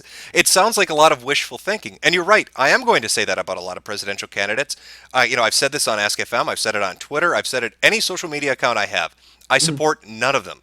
There is not one candidate that I support. And that's not, as you alluded to, because of apathy or disinterest. It's because I am knowledgeable about what they represent. And because none of them represent what I believe in. I'm not willing to take... What exactly do you believe in then, Jim? Which issue do you want to talk about? We've got 100 different issues. I don't believe in Citizens United. About this particular issue with the politicians and the corporations being able to influence legislation. Like, what do you think should be done? I believe corporations have a right to... I believe that if you have money, you have a right to spend that money however you want. At the same time, I believe that politicians should have regulations in place that oversee how much money they can accept. I think super PACs need new legislation put in back to I agree. minimize the amount of influence they have. But I wouldn't punish the rich guy because he wants to spend the money. Instead, I would put safeguards in place to stop the politician from accepting the money. But see, the situation we have now is that those rich billionaires, they have influenced the politicians to give them tax breaks and all these systems that allow them to essentially redistribute the income from the workers more to the CEOs and to the higher ups. Kyle, whose fault is that? That's the American people's fault. They voted those politicians out. They're not in there for life. Absolutely, and that's why you need to educate. That's why Bernie Sanders is trying to get people educated. So are you telling me that every American voter up until Bernie Sanders has been stupid? I wouldn't say that, but we got Bush into office, and I don't know what that says about the country. What about Obama? What does that say? Obama's better. I don't think he's great, but he's better. How is he better? He instituted Obamacare. I think that's very beneficial. I know people directly that have benefited from Obamacare, and it's allowed them to get on their feet. I thought one of Bernie Sanders' platforms was to get rid of Obamacare and make a single-payer system because he didn't like the way it functioned. I think that's even better. Okay, so why didn't Obama institute a single-payer system? Because he's just another politician. That's all I can say. He was a senator, and then he was. Well, Bernie Sanders is a senator too. How do you know he's not going to just be another Obama? He's more principled than Obama. But how do I measure that, though? I mean, how do I know that he's more principled? He's stuck to a lot of his positions over the past, I want to say like 30 years, and maybe even more in the House and the Senate. Okay. I think this segues into, and again, I'd have... Oh, hold on. I'd have a longer conversation with you, and we'll close out, and I'll let you have the last word too. To be fair, but this segues into the last thing I kind of wanted to touch on. Okay, which was what happened over the weekend. So I'm going to let you, if you want. Oh, you want to talk about the server with the data information? Yeah, I wanted to go over that because you brought up principled, and I thought this kind of touches on it. So I'm going to let you bring it up, or I'm going to let you explain your perspective on it if you want to before we get into it. Go ahead. Okay, so basically what happened was the Bernie Sanders campaign, the staffers, they told the DNC about this issue of the firewall not being up and being able to access both Hillary and Bernie Sanders campaign information from both sides. Like, they were both able to go into each other's files and things like that. They warned the DNC. They told them about it. They didn't do anything about it. Then one of Sanders' staffers decided to, I don't know if it was just one or if it was multiple, but only, I know as of right now, there was only publicized that one of them got fired for doing this. They went into they took the information essentially, and the DNC was notified, and they suspended the Sanders campaign. Sanders threatened to sue for I believe it was Sanders personally, threatened to sue for $600,000 a day on the 18th, starting that day, and then they immediately revoked his suspension. And I believe that it was more of an attack on Bernie Sanders from Debbie Wasserman Schultz and Hillary Clinton, because they've been working together for really long to get her into office. I believe this was essentially an attempt to undermine Bernie Sanders. Okay, and I've heard that too, and we'll get into that. So to kind of go over at least my understanding of this, okay? It's essentially close to what you're saying. I know that there was an issue with the firewall from the software that was being used. Bernie Sanders personally had nothing to do with this, too. No, yeah, and I agree. I know that Bernie Sanders himself wasn't accessing the information. Mm-hmm. But there was an issue with the firewall or security, but basically each campaign could see each other, that the issue has been reported by the Sanders campaign ahead of time, and that months later, I think it was 2 months later, this current event, what just recently happened essentially, it was more than just an observation that there was penetration that happened. The New York Times, I believe, was the one that reported that there were 4 different user accounts that had seen it. Others had reported it was just the one. Sanders himself, though, when they gave the press conference, if you rewatch the press conference, does allude to the fact that there were more than a few people. It was more than just one.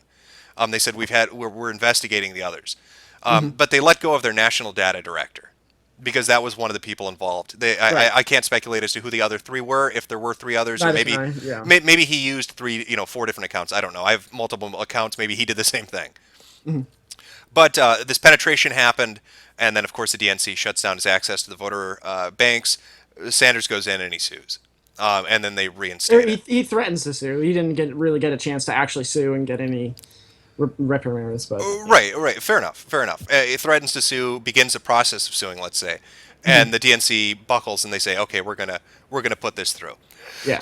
Now, Debbie Wasserman Schultz, who is the head of the DNC, she's terrible. All right. It's my understanding that the person that runs the company that put the software in place to separate, put this curtain between the different campaigns, that it's one of her, I believe, relatives or somebody associated directly with Debbie Wasserman Schultz who runs that. Right. And I believe it was her husband or something like that. I don't know off the top of my head. And neither do I. I believe his name's Aaron. Right, and neither do I. But I do know there's an association. And I know there's been speculation, because of the ties that Wasserman and this company might have to Hillary Clinton, that this could have been... She was one of her staffers in the 2008 campaign. Right, that there could have been collusion, or that potentially Hillary had set this up to try to draw them into doing something untoward, to use it against Sanders. Hillary has a history of doing political attacks on people and having a dark history. Right, doing illegal things, doing dark stuff. Yeah. So this touches on the principal argument.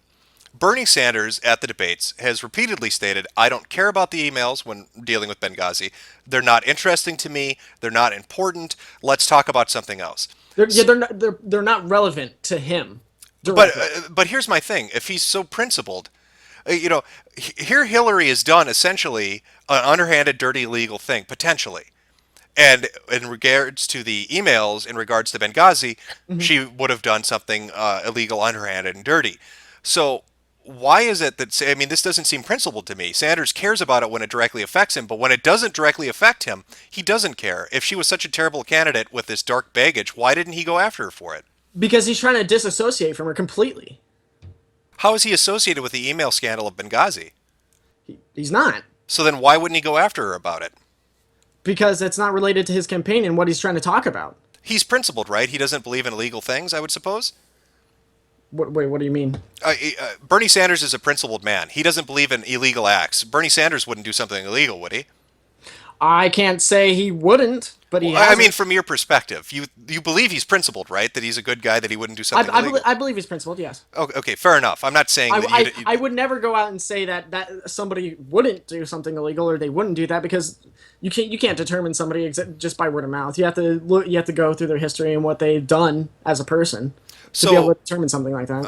Fair enough. But don't you think it's a bit... See, it comes off to me like, again, unless it affects Bernie directly, he doesn't give a shit. So here's Hillary, who did something that people really want fucking answers to with this email thing in Benghazi. She's been dancing around the issue. She's been just dodging it left and right. Here's his chance to come in and say, hey, you know what? I'm a principled guy. I wouldn't do something like this. I think it's wrong. But he doesn't go after her for it. But now that she does something similar, she does something underhanded with technology through a tech company, he does care because it directly affects him. How is that principled? He cares when it affects him, but he doesn't when it doesn't affect him. Because when he started this campaign, he said it was not going to be an attack campaign. He did not want to just spend his campaign money on attacking other candidates. He said that from the beginning. But now that he's been brought into it, somebody essentially attacked him. They tried to shut him down. They tried to strong arm him, and he's been effectively brought into it. Okay, but this is where my fear. This is one of my concerns, I should say, with Sanders. Is it seems like he has these policy plans that affect other people, and he thinks they're good because they don't affect him. Just like the emails didn't affect him, so it wasn't an issue. But the moment that it does affect him, it suddenly is an issue. So here he wants to institute these different economic policies, the different educational and governmental policies that affect other people, but because they don't directly affect him as a person or his campaign or his presidency, he doesn't care. Well, because this was an attempt to shut his campaign down. That's why he's pissed. Well, you don't think he should be pissed that somebody who was in a position that Hillary Clinton was in might have done something that... I mean, you don't think that this Benghazi thing might be important? It's not his business, and it's up to the voters to decide who they want as president. Oh, we're gonna have to disagree. I think you might be... That's fair enough. We've got to kind of be a little tight on time here. Right. You know, God, there were other things I wanted to get into, but I think it's been fairly okay. I mean, we touched on a few different things. Is there anything particularly you wanted to bring up? I think there's something important to say, that the more you talk about people like Hillary Clinton and Donald Trump and things like that, it just gives them more airtime. It gives them more potential to be appealing to those types of people that want to be appealed to, if you know what I'm saying. No, I don't. What types of people? The people that vote for Donald Trump and Hillary Clinton, those types of people. When they just hear about these kind of scandals and things going on, and they just hearing facts and things like that doesn't necessarily dissuade them from wanting to vote them. It just encourages them to vote for them even more. Just look at Donald Trump. He's received so much fire. Same with Hillary Clinton. They've received so much fire for the things that they've done. But what is the only outcome that's happened? They've gained more voters. They've gained more attention in the media. Okay. Is there anything in particular? Because I'm going to kind of start to wrap this up a little bit. Before I give you the last word, is there anything in particular that we didn't get to touch on that you really thought we should? Is there anything in particular, one subject, that you really wanted to bring up? I just think that people should give Bernie a chance to talk about the issues, and if you have certain things that you're questioning about, try to reach out to him and talk to him of things so he can talk about them, and so he can get detailed about the things that we were talking about earlier, like how he would propose to pay for things with our taxes after the 90% marginal tax and things like that. I think people should attempt to reach out and talk to him more, because he's one of the most personable politicians and presidential candidates out there right now. I think he's one of the most... he's capable of being influenced by the people like you and me. Okay. How would... So you want more people to interact with them. What would you say is the best way to do that? How would be the best way for me as just your typical voter or interested voter to get a hold of Bernie Sanders, or to get him to at least look at something I'm concerned about or maybe answer it? What's the best way to reach out? Social media and attending his rallies and attending things like that, because he does talk to the people there. Kyle, what I'm saying, Kyle, is I'm giving you a chance to pitch a particular community. Is there a particular website that's good to go to? Would you recommend Twitter, Facebook, there's all of them, like all the typical social media sites that you would use. Okay, all right, fair enough. We're gonna close this up here. I'll give you a minute here. Give us your final thoughts on Bernie Sanders.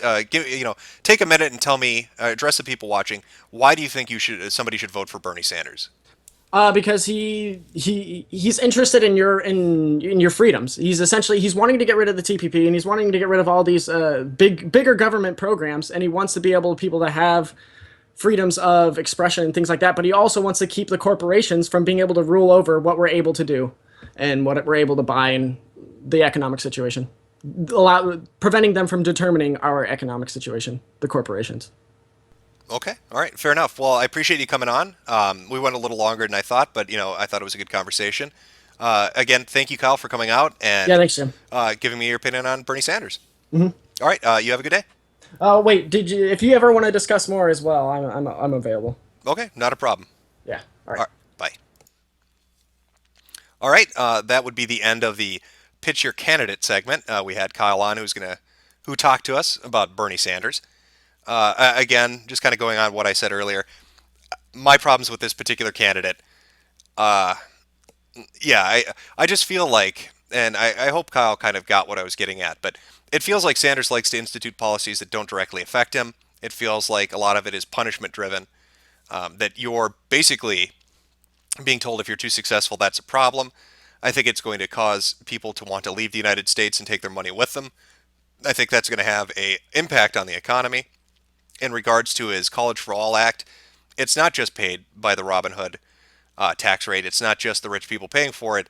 It's distributed amongst us all. All the taxpayers, all 120 million of you, are going to be shelling out between $250 to $300 per year. If it's a per year thing, I don't know, but you're definitely going to be paying for it. 33 billion is offset onto the states. So unless Bernie wants to dictate to the states how they spend their money and go through all of their books and decide what programs get cut, more than likely it means you're going to be paying more in taxes. Now, we didn't get a chance to kind of touch on Black Lives Matters. I would have liked to have gotten to that, but we ran out of time. We talked a little bit too about DNC Chairman Debbie Wasserman Schultz and the shenanigans that have been going on with the DNC. But anybody in the audience, if you've got a candidate for the next one, feel free to pitch them. I'd like to try to get somebody on the right, maybe a Rubio supporter or a Cruz supporter or a Chris Christie supporter would be great. Or who was the woman who ate dog biscuits? I can't remember what her name is. But I'd love to get somebody on to explain to me how eating dog food is going to save the country, because that was phenomenal. All right, so we're moving on from that. I would like to talk. Again, this is running long, so we've really only got a half an hour left here, but I would like to talk about Jeb, about good old Jeb Bush and his disastrous political campaign.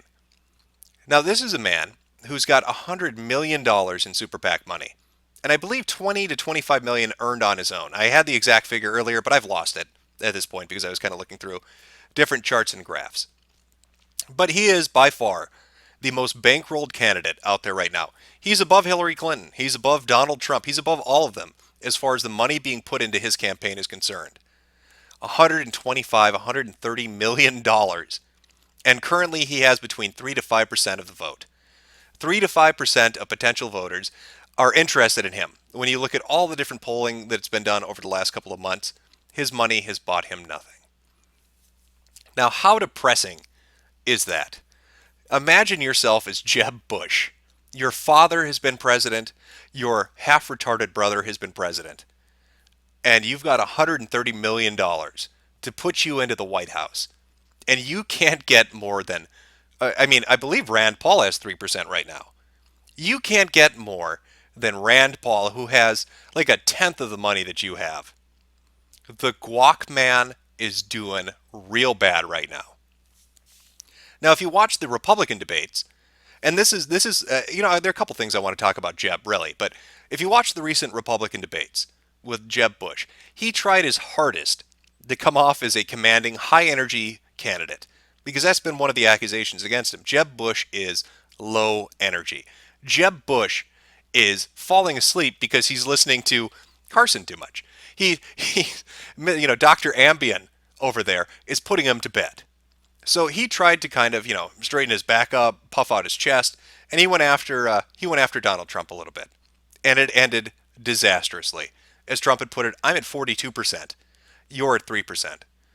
Jeb had tried to say, you can't insult your way into the White House. Well, the polling would disagree with you, Jeb. It seems like you very much can do that, or at least you can insult your way into beating Jeb Bush in an electoral race. It did not work out well for him. In fact, if you look at repeatedly all the debates that he's been at, he is always awkwardly standing there, unable to get his points across. People say that he is the most informed. I was looking at news reports about his donors. His donors talking about why they supported him still, the money they'd given. I believe George Bush just yesterday or the day before had gone out and talked to his donor base saying, don't worry, guys, Jeb's doing okay. And some of the donors had said, oh, we believe he's the most adult person on the stage. He's the most mature person that's in the field. They were very impressed with how mature an adult Jeb Bush was. Well, that's great. His maturity sure is worth $130 million in 3% of the polls. But he cannot. There's no connection. Jeb Bush just isn't able to connect with anybody. He can't get interested voters to pay attention. He can't get the Republican base to pay attention. The media pretty much ignores him. He's the incredibly shrinking man. He diminishes every single day. He gets smaller and smaller and smaller because he doesn't have a presence. He's not very commanding. And every time he does try to be commanding, pardon me, every time he does try to be commanding, it backfires on him. If you saw when he tried to get Trump to apologize for a comment that he said he made about his wife, Trump refused.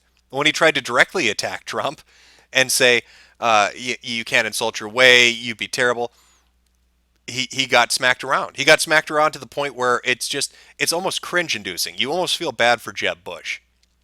And yet he persists. If you want a real laugh, go look at Jeb Bush's Twitter account. In fact, let's talk about Jeb Bush's social media presence because I think this is kind of interesting. If you go look at Jeb Bush's YouTube, his official YouTube page right now, because we're talking, we're in the age of social media.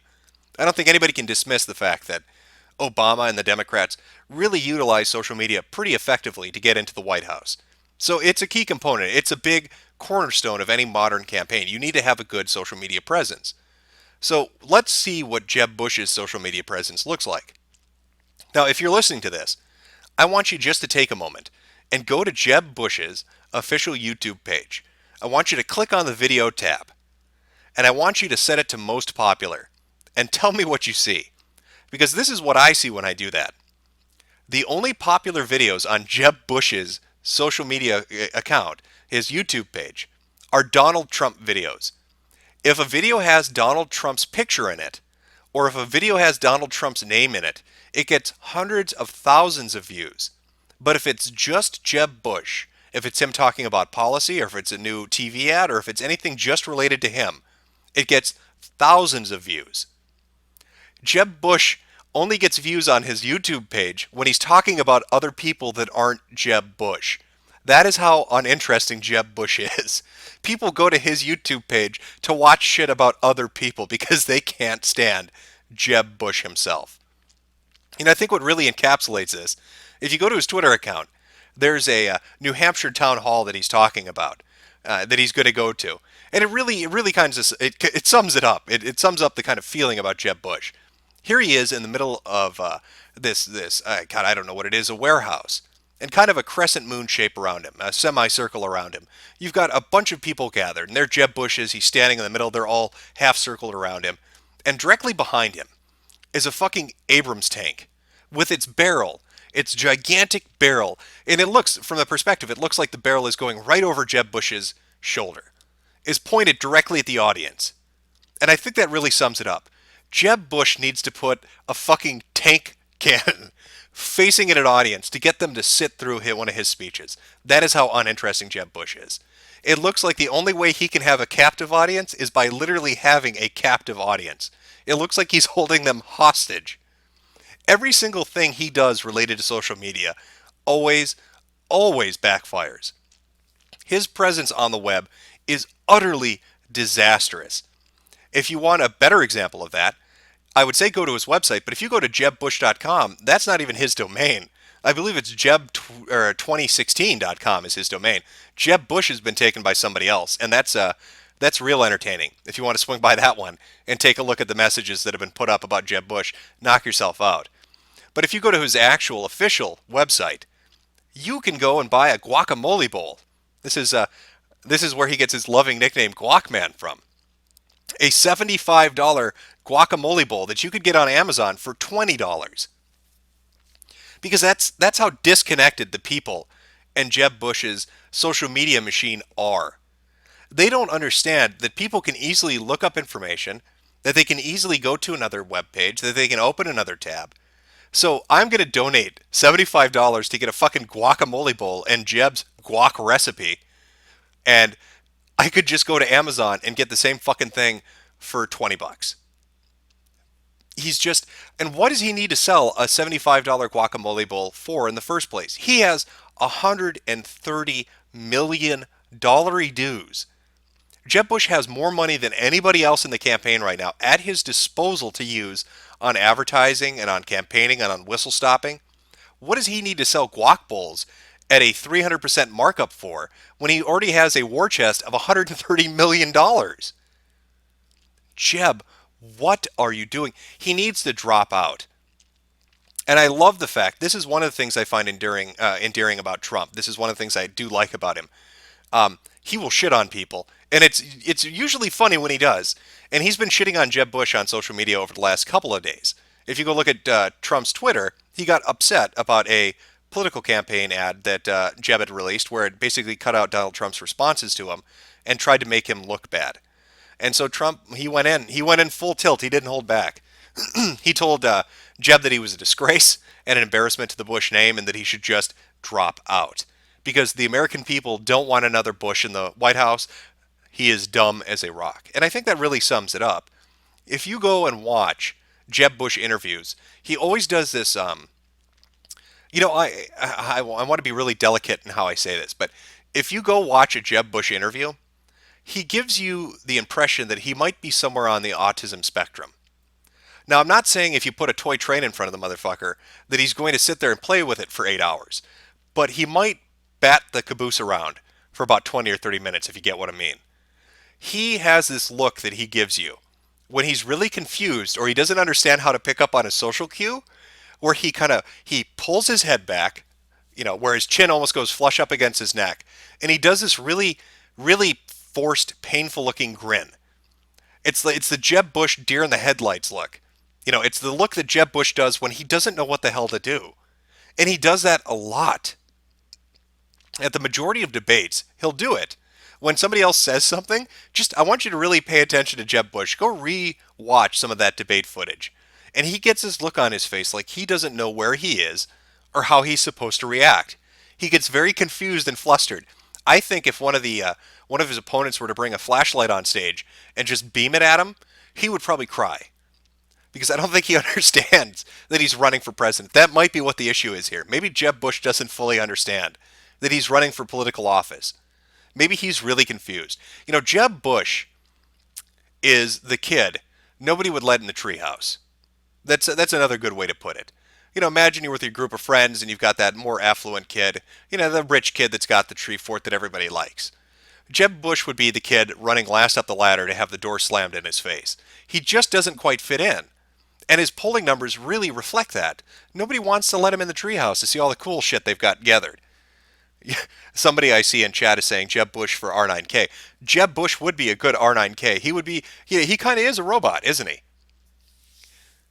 Jeb Bush is a little bit of a robot, I would say. You're probably right on that. But he seems very disconnected, I guess is another easier way to put it. He doesn't seem like he fully grasps what the hell is going on. He gets that confused look, and then he tries to be high energy, but he's not really a high energy guy. He's more very low energy guy. He's more laid back. Maybe that's why those donors said, he strikes me as being more adult, more mature. In fact, there's a really good quote. God, I hope I can find this. Let me find this because it's so fucking insulting. Of course. Apparently, I'm not going to be able to find it. I'm cut off from the website. It's one of those you need to have a subscription to read it. But essentially, somebody was interviewing a Jeb Bush supporter, a donor, and the donor had said, "Yeah, Jeb isn't really doing really well. People don't really connect with him. Nothing personal, nothing personal. But you're just unlikable, Jeb." Is really what they're saying. Nothing personal. That should be his motto. You know, he's got that banner up there. Jeb can fix it. How am I supposed to take this candidate seriously? Why would I vote for Jeb Bush? Jeb Bush can't even fix his 3% polling numbers. How is he going to fix a country? If Jeb Bush can't get himself at least into the double digits, I really highly doubt he's going to fix any economic or security issues that face the country as a whole. And yet that's his logo. Jeb can fix it. Or he's got that Yeb banner where it's just Jeb exclamation mark. Like it looks like it was designed by a graphics design student who just graduated. They're like, hey, you know that Yelp logo? Let's make that Jeb's logo. That'll do well. You know, a lot of people use Yelp. I bet they'll get the Yelp vote for us. It's disastrous. It really is disastrous. The clip that I'd opened up with at the beginning of the show really kind of sums it up. He's just very awkward. And it feels like, it almost feels like the other candidates pick on him. Kind of like, yeah, he's that friend in the group that nobody really likes, but he just kind of hangs around. So occasionally they'll make him get him a soda and then pick on him a little bit. And that really sums up, I think, quite well Jeb Bush's campaign. Now, how long he's going to stay in, I don't know. When you look at the news stories talking about his donor list, they're backing him. I mean, there was a ad campaign that went down in, God, I believe it was Iowa and 2 other states. It's a big push. It's a $30 million ad campaign that if not, and it hasn't moved any of his poll numbers. Now, one of the donors to that particular push had given $3 million. It was a guy from Miami, Florida, one of his billionaire donors. And he was talking about how confident he was that it was going to finally have an impact. You just spent $30 million trying to get people to pay attention to him, and it had no impact at all. Just like his social media online, it has zero impact. It does nothing. And yet these people are so confident throwing money. It's really remarkable to me that they continue to do so. But there he is. He gave $3 million. Now, maybe that's because he's a billionaire and he doesn't really care. When you look at the donor list, you'll find that a lot of the people that have given money to Jeb Bush are extraordinarily wealthy. I think it's like 3 or 4% of his donor base aren't multimillionaires. So maybe to them, the $3 million isn't a big deal. Maybe to them, $3 million, yeah, it's not something to worry about. It's not a concern. It's not high on the list. But if you're looking at a potential candidate, somebody who's actually got a chance of getting into office, I'm going to say that he's had enough exposure by this point where you should start to see some return on that investment. You can't tell me that after doing a $30 million ad campaign on television and getting no movement in the polls, that that's a good sign of things to come. Because it's not. That's not. Jeb Bush is not going to appeal to anybody. He's not moved his poll numbers at all. Why it is people in his PACs and his super PACs, all these other donors that are coming forward, are still giving him money is beyond me. But yet he still somehow manages to do it. And that's going to be his legacy. You know, people joke about George Bush. They joke about his brother. They talk about how he was this dumb cowboy. Well, you know what the dumb cowboy had that Jeb doesn't have? Likability. People liked Bush. Now, they thought he was stupid as pig shit, but they thought he was a guy that was somebody they could sit down and have a beer with. He was a guy that they could talk with, even if they had to talk very slowly. But Jeb doesn't have that. He doesn't have that connection with a voter base. He doesn't have that connection with people. It's something you're seeing in Trump, though, isn't it? You know, Trump says something and people laugh, or Trump says something and people relate to it. Whether, you know, again, there's going to be people on the left and the right that disagree with Trump, but the people that support him find a connection with him. The people that supported Jeb Bush's brother found a connection with him. But nobody seems to be able to find a connection with Jeb Bush himself. He's just not a likable person. He doesn't captivate people. He doesn't interest them. He doesn't draw them in. So I'm just amazed at this point that he still has a campaign that keeps going on. His poll numbers, I'm reading the chat right now. People talking about his poll numbers suck and TV advertising is a lazy way to do a campaign. Yeah, well, you know, whether or not TV is effective or not, he's unable to run his social media. I mean, what is his refuge? Where is he going to go? In fact, you know what? I'm going to pull up right now. I'm going to pull up Jeb Bush's YouTube page, his official YouTube page. Let's look at the numbers he's pulling in for his page here. He put up, oh God, this is really bad. There are Let's Players on YouTube right now that are, you know, there are bronies and deviant artists. There are Let's Players that scream at the top of their lungs and film their television at a fucked up angle that have more views per video than Jeb Bush does. He put up a video, a couple videos, just over the last couple of days. All in all access with Jeb Bush, 2,000 views. Happy Anniversary Donald, this is his new ad campaign against Donald Trump, 4,000 views.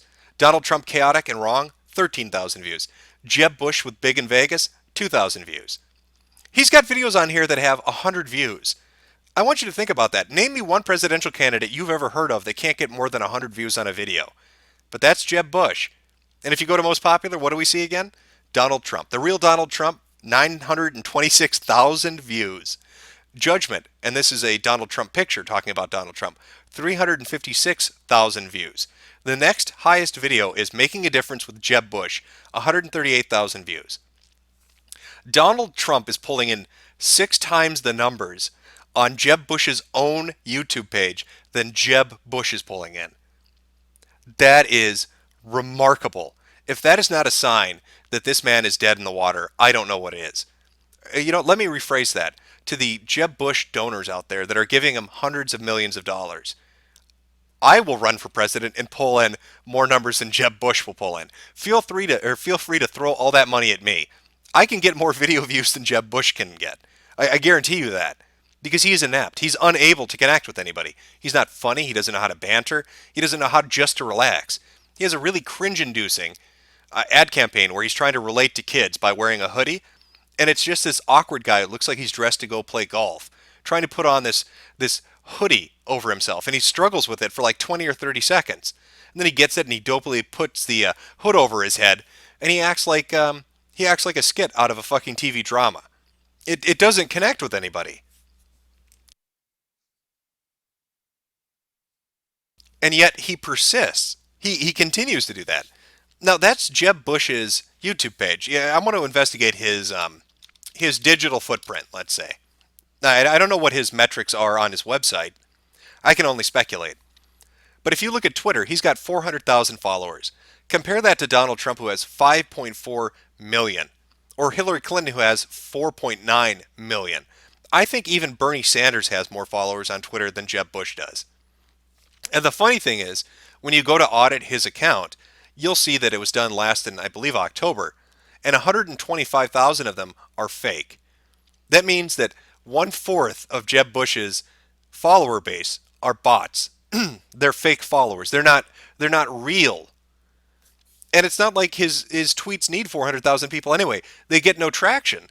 If you go through and you look, he'll be lucky if he gets 50 retweets, if he gets 25 favorites. He's got a social media presence that pales in comparison to an average user who just makes videos or writes blogs or runs websites. And this is a man running for president with a backing of 130 million fucking dollars, who's been on national television repeatedly and has toured the nation. And nobody cares what he says. Nobody reads what he writes. Nobody watches the videos that he produces. And so they're amazed then when they spend $30 million on a television ad campaign that gets no traction in Iowa or anywhere else. Well, look at his YouTube. Why would it get traction? You've got people that are probably Jeb Bush supporters going to watch those videos, and they're disinterested. They don't even want to watch them. There's nothing exciting about it. Jeb Bush can't fix it. That's the end reality of this. Jeb Bush needs to drop out of the race. You know, Jeb, you need to salvage what little reputation and dignity you have left at this point. The longer you persist, the more money you're going to spend and burn. Maybe that's what it is. Maybe he's so far into it at this point that he feels like he just has to keep going. Like, I've already spent millions of dollars. I have $130 million in total to use on this. I better use it. But it's not going to get him anywhere. There's not going to be some dramatic breakthrough. Even if Donald Trump were to fall off stage of a heart attack tomorrow, there's still three or four other people ahead of you, Jeb. You know, like Trump had said at the last debates, you're moving further and further off the stage, and that's true. He doesn't have the momentum to even beat a Cruz or a Rubio or a Rand Paul, let alone a Donald Trump. So when he puts up this new ad campaign saying that Donald Trump is the chaos candidate, and again, think of how ridiculous his attacks are. He's using this old political style of trying to go after his opponent, and it doesn't work because Trump isn't somebody that's going to yield to that. It doesn't work on him. So putting up these ads saying that Donald Trump is the chaos candidate, like that's his new thing. Or the ridiculous thing that he brought up in the debate where he's like, Donald likes to watch his shows. And then Jeb, social media team, it goes online and they put up polls saying, what shows does Donald Trump like to watch? You know, alluding the fact that he's uneducated and watches Saturday morning cartoons. And they've been running with that now for like a week. And nobody finds it funny. The only funny thing about Jeb Bush's political presence online are people's reactions to it. If you go look at his tweets and then read the responses, it's nothing but people shitting on him 24 hours a day. And that really is fucking great because he's so out of touch. It's time to call it quits, man. Like, I know you wanted to be president. That would have been great in your mind, right? Dad, brother, and you, all presidents. It's not going to happen. Nobody's going to elect you president. You're not going to get the nomination. I know that you've been alluding to the fact that you've got locked up and that you can push Trump out or push Cruz or Rubio out and get it for yourself, but you do not have the numbers to beat a Clinton or a Sanders in a national race. You don't have the numbers for people to even recognize who the fuck you are if you walk down the street, Jeb, let alone being a president. Chat saying he's cucked. Well, you know, cuckservative would apply to Jeb Bush at this point because he has no momentum. He's been beaten down by essentially everybody. And it seems ludicrous to me that he persists in trying to continually push forward when it is obvious the momentum of his campaign is stalled, that it's not going to go anywhere, that there's no policy he could bring up, no new platform that he could push forward that's going to draw anybody into it. Jeb Bush is done. Jeb Bush should just walk away and say sorry to the people that have given him millions upon millions upon millions of dollars. Maybe it's a competition thing. Maybe deep down Jeb Bush just hates his brother and just can't stand the thought that he was president and Jeb will never be president. You need to get over it. Scrap together the dignity that you have and walk the fuck away while you still can. Because you are killing. Maybe you could run again in 10 years. Maybe you could run again in 15 years. I don't know. But right now it's not going to happen for you. And the longer you stay into it, the bigger of a joke you become. And it will kill any chance you have ever in the future of trying this. All right. Well, again, I apologize. We got off to a late start. I wanted to do from noon to 3, but that didn't obviously happen. So we're probably going to have to... I will have to, I should say, readjust that a little bit. We've been going for about a good hour and 50 minutes. I'm going to take the last 10 minutes here and just answer any questions anybody has, any subjects you want to bring up. We'll take a couple minutes, talk about them, and then I'm going to close out the show for today. So I'll give chat a second to catch up, and I'm going to grab myself a soda here to have something to drink because my throat is a little bit parched.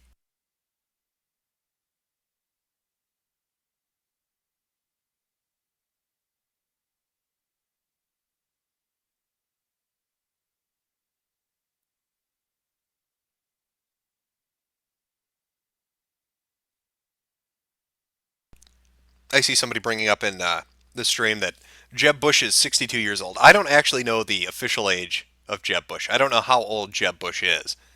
If he's 62 years old, that's he probably isn't going to be running again in a decade. Wow, he is. He's 62 years old. I will say Jeb has that going for him. He does not look like he is 62 years old. He looks like a guy in his 40s or 50s. How do I feel about Rand Paul? I think that Rand Paul probably isn't going to get anywhere. Let's be honest. Rand Paul's dead in the water just like Jeb Bush is dead in the water. There's really no point in talking about it. And Rand has kind of flip-flopped on some issues that give me concern about how he would be as a president. But Rand's done. Rand is done. Jeb is done. Really, the field you're looking at on the Republican side is Trump, Cruz, and Rubio. And I don't know about Dog Biscuit Lady. After watching that ad, she might as well just quit too.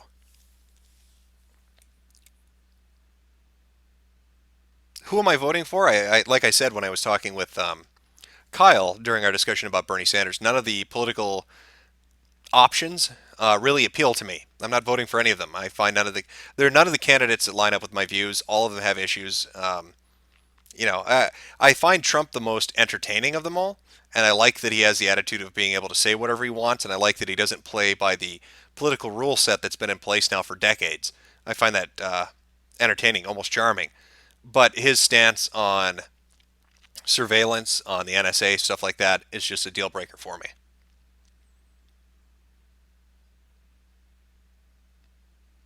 Question, do you think Hillary or Trump would win the election? I think if it came down to Hillary or Trump, and it was we're talking election season here, yeah, I would probably give the edge to Trump, to be honest with you. Trump would have to do something monumentally stupid to hurt his momentum. And I think the email thing is going to eventually catch up with Hillary. I think there's going to be more about that. So I think Hillary will have something come out about her that will hurt her campaign. Trump, people have already kind of accustomed themselves to the idea that they don't like Trump. A lot of people hate on him, but they're used to him. I think Hillary will have something come out that would be kind of a shock or, out of left field kind of thing that would really put off voters. That would be my guess.